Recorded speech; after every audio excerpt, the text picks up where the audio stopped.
Hello दोस्तों, 11th chemistry unit 2 structure of atoms से ये वीडियो है और आज हम लोग पढ़ेंगे फोटो इलेक्ट्रिक इफेक्ट, प्रकाश विद्युत प्रभाव। किंतु पिछले वीडियो में हम लोग पढ़े थे ऑर्बिटल सबसेल के बारे में, जिसमें बाकी रह गया था हम लोगों का एफ ऑर्बिटल। तो आइए शुरू करते हैं वीडियो को एफ ऑर्बिटल से, फिर आएंगे प्रकाश विद्युत प्रभाव पर।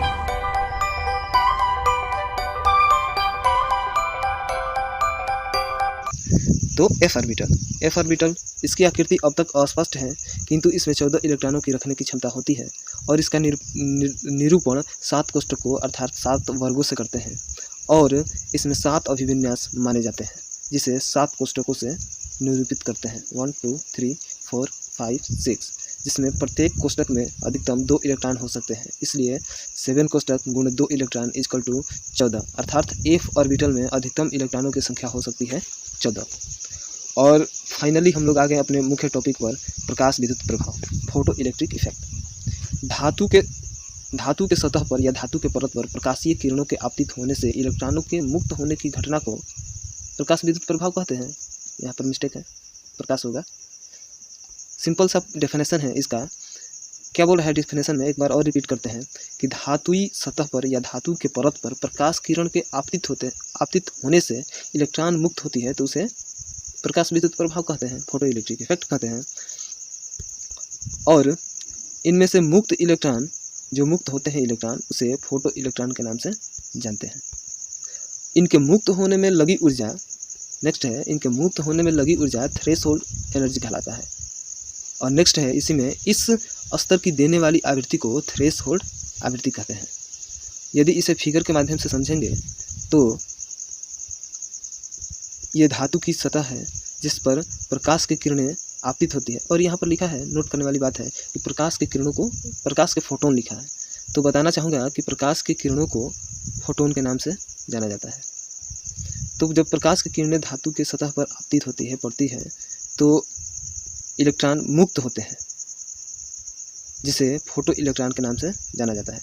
और यह पूरी प्रक्रिया, यह पूरी घटना एक बंद विसर्ग नली में घटित होती है।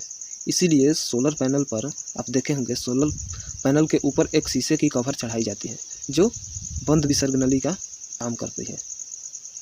और जब इससे मुक्त इलेक्ट्रॉन किसी परिपथ के माध्यम से एक ओर गमन करने लगते हैं तो उसके विपरीत विद्युत धारा प्रवाहित होती है, जिसके माध्यम से हम लोग विद्युतीय उपकरण को यूज करते हैं।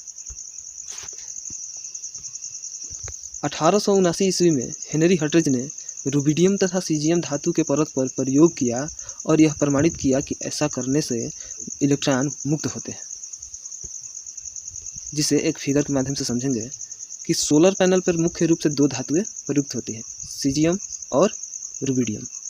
और जब इन पर प्रकाश की किरणें आपतित होती है, पड़ती है, प्रहार करती है, तो इससे इलेक्ट्रॉन मुक्त होते हैं, जिसे फोटो इलेक्ट्रॉन कहते हैं, जिसमें एनर्जी होती है, जिसके माध्यम से हम लोग विद्युतीय उपकरण और इसके आवेश को बैटरी में संरक्षित करते हैं।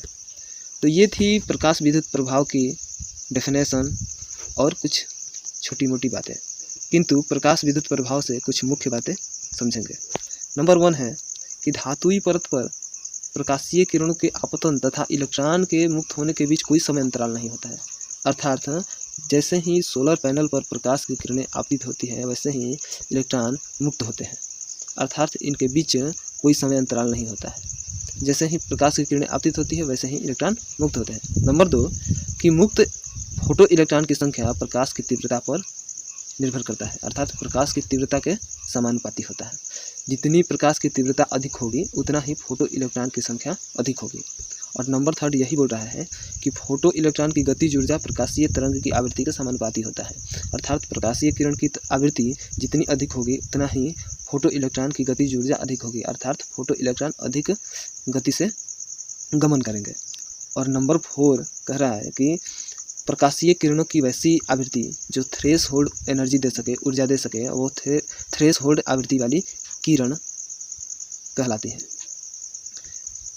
तो मैं ऐसा करता हूँ कि फोटो इलेक्ट्रिक इफेक्ट से अब आपको कोई कन्फ्यूजन नहीं होगा, ठीक है।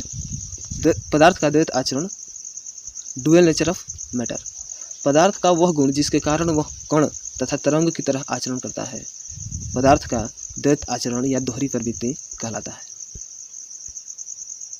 और इन्हीं के संबंध में एक वैज्ञानिक थे D.Z. ब्रोगली, उसके संबंध में एक समीकरण दिए थे। तो 1924 ईस्वी में D.Z. ब्रोगली ने पदार्थ के द्वैत आचरण के संबंध में और उसके तरंगदैर्घ्य के लिए एक समीकरण प्रस्तुत किया, जिसे द्वि-ब्रोगली का समीकरण कहते हैं।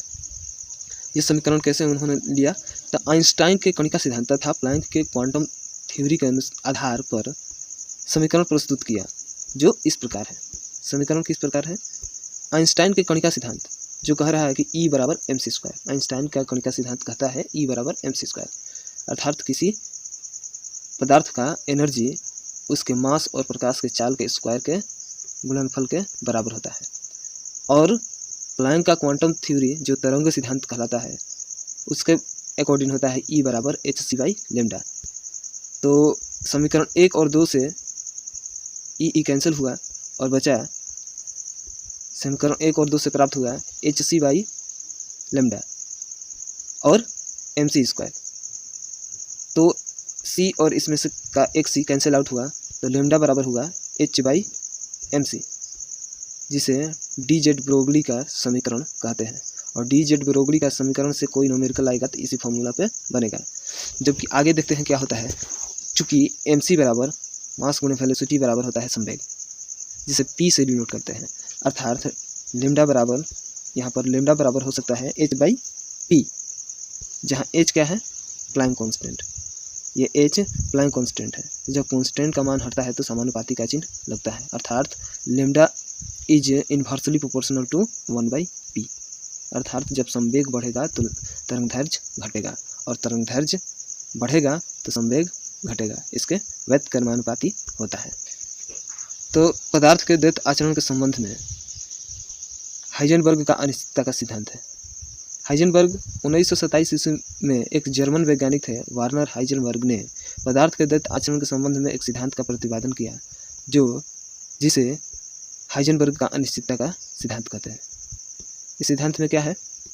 इसके अनुसार किसी कण के दो संयुग्मी गुणों का एक साथ सही निर्धारण संभव नहीं है, क्योंकि एक का सही निर्धारण दूसरे के सही निर्धारण में अनिश्चितता उत्पन्न करती है। इसलिए इसे अनिश्चितता का सिद्धांत कहते हैं। किंतु हाइजेनबर्ग ने बाद में बताया कि हाइजेनबर्ग उसके लिए एक समीकरण प्रस्तुत किया, जो इस प्रकार है। समीकरण क्या है कि delta n into delta p is greater than equal to h/4π, जहाँ n स्थान निर्धारण में अनिश्चितता उत्पन्न करता है, जबकि डेल्टा p संवेग निर्धारण में अनिश्चितता उत्पन्न करता है। तो यहाँ पर यदि हम स्थान निर्धारण करें तो डेल्टा n बराबर होगा m into delta v, m into delta v into मतलब p। संवेग को हम लोग लिख सकते हैं मास गुणे वेलोसिटी। तो यहाँ पर वेलोसिटी अब वेग निर्धारण में अनिश्चितता उत्पन्न करेगी, अर्थात हम लोग कुल मिलाकर कह सकते हैं कि किसी भी गतिमान कण के दो संयुग्मी गुणों का सही निर्धारण संभव नहीं है। और इस चैप्टर से 1 या 2 वीडियो में ये चैप्टर समाप्त हो जाएगा। तो वीडियो यहीं पर लंबा होता जा रहा है। देखने के लिए धन्यवाद। दोस्तों के साथ शेयर करिए, लाइक करिए और कमेंट करिए। धन्यवाद।